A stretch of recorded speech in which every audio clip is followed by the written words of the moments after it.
සේපාලිකා පැලයක් අපිට පුළුවන් ද පෝච්චි එක හදාගන්න.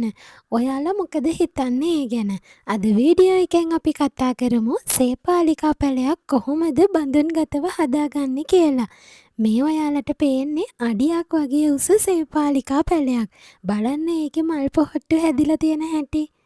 ඔයාලට මතකද ඉස්සර කාලේ අපේ ආච්චිලා සීලාගේ ගෙවල් වල අපේ ගෙවල් වල ගොඩාක් ලොකුවට හැදෙන සේපාලිකා ගස් තියෙනවා. ඒ වගේම ඒ වගේ මල් හැදුන කාලෙට මල් ටික එක පළසක් වගේ බිම වැටුනම කොච්චර ලස්සනයිද. ඒ වගේම කොයිතරම්නම් සුවඳයිද. ඉතින් අද කාලේ ගොඩාක් අයට නෑනේ ඒ වගේ ඉඩකඩ. ගොඩාක් චූටි ඉඩමක් ඒ වගේම ලස්සන හොරු බොහොටි ගෙයක්. ඉතින් චූටිම චූටි ගාඩන් එකක් තමයි තියෙන්නේ. ඉතින් අපිට බැයිද චූටිම චූටි ගාඩන් එකේ සුවඳම සුවඳ මල් පිපෙන සේපාලිකා පැලයක් හදාගන්න. ඔන්න අද ඉඳන් කවුරු හරි ඇහුවොත් අනිවාර්යයෙන්ම පුළුවන් කියලා කියන්න ඕනේ. ඇත්තටම අපිට බඳුන්ගතව සේපාලිකා පැලයක් හදන්න පුළුවන්.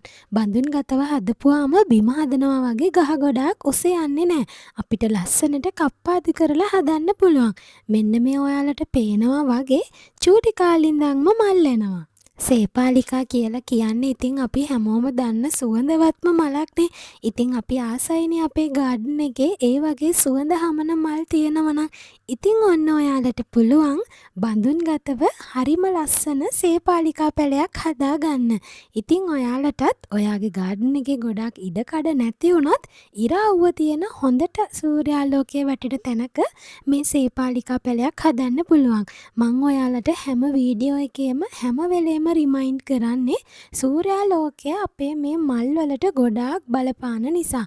මොකද ඉරාවුව හොඳට හැදුනොත් තමයි මේ විදියට මල් පිපෙන්නේ. ඉතින් ඔන්න ඔයාලට පුළුවන් දැන් අපෙන් පෝච්චි වල හදන පෝච්චි සේපාලිකා පැල මිලදී ගන්න. ඉක්මනින්ම ඔයාගේ ඕඩර් එක අපිට WhatsApp කරන්න.